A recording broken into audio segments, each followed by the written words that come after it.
They are two of the more talented teams in the country. They met 3 seasons ago in the Orange Bowl in a high-stakes matchup, but nowhere in comparison to what's on the line in the college football playoff. Clemson, Ohio State on New Year's Eve at the Fiesta Bowl. We bring in Ryan Cantor from Shaking the Southland to help us break this one down. And Ryan, I know you're all geared up with a lot of geek-type metrics that are extremely intriguing when matching up these two football teams.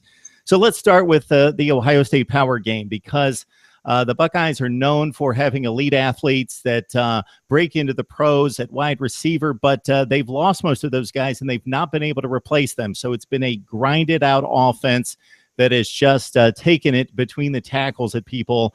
And it's one of the better short yardage offenses in college football. Yeah, it's absolutely the best short yardage offense in all of college football. They're averaging 5.5 yards per carry.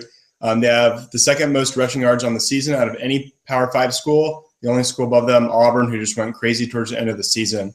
In short yardage situations on 3rd and 4th down, they're converting those into first downs or touchdowns 87% of the time. That's number 1 in the country. It's more than 20 percentage points better than Clemson. It's unbelievable. If they could stay on schedule, give themselves 3rd and short situations, nobody in the country is better at converting, turning them into points, grinding out drives, and winning games. That's what Clemson has to stop. They can't get in those situations or they will not win this game. And it's been against a pretty stout schedule when you talk Oklahoma out of conference, but specifically in the Big Ten, Wisconsin, Michigan, Michigan State, and Penn State, of course.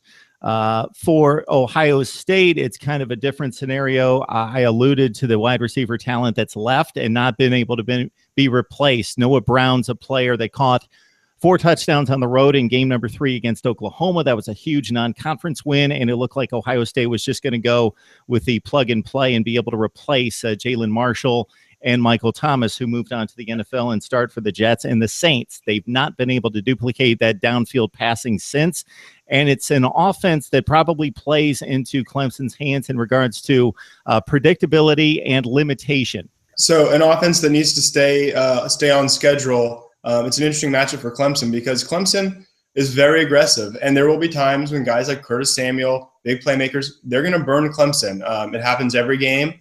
Clemson will give up a few big plays, and that's not because Clemson's defense is bad, because they're not. It's a risk-reward situation. Clemson's going to bring heat, they're going to bring pressure, and they will get a few sacks. And when you're doing that against a team like Ohio State, who really needs to grind it out, you put them in 3rd and 8, you put them in 2nd and 12.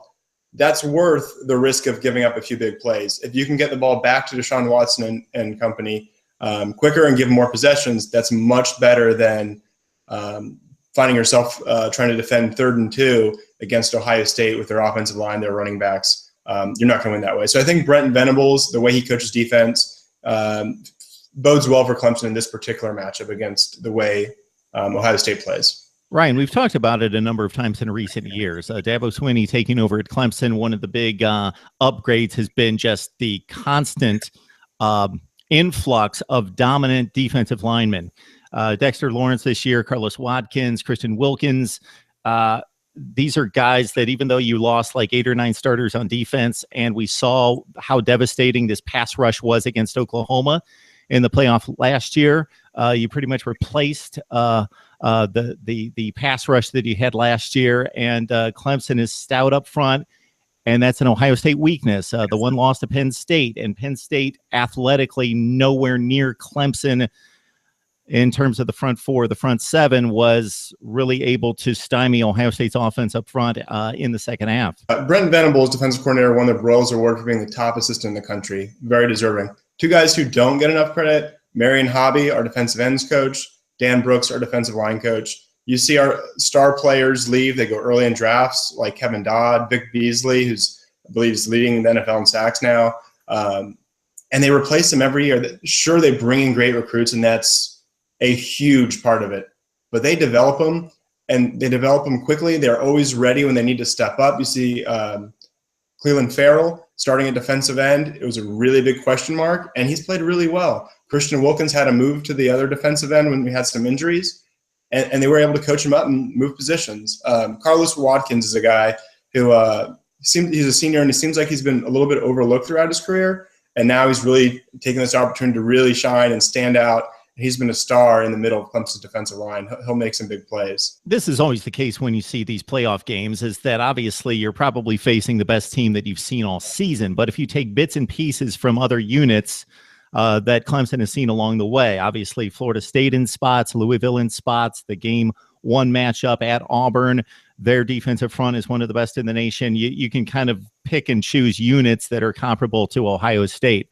The matchup, Ryan, that I think is extremely intriguing and is just freakishly off the charts in regards to athleticism and guys that will move on to the next level, is another spot that Clemson has developed as well, if not better than anybody in the country, and that's at wide receiver. So despite Mike Williams coming back into the fray, you're like 5 or 6 deep at wide receiver, and it's probably the best unit in the country. And Ohio State, despite some youth in the secondary, maybe the best secondary in the country. Yeah, it's funny we're talking about how great Clemson's wide receiver core is, because start of the season there were a ton of drops, Auburn and Troy, and we were wondering how in the world is this wide receiver core not that great. And now here we are at the end of the year, and they look fantastic. Hunter Renfrow comes up with the clutch catches. Mike Williams carries Gamecocks on his back into the end zone.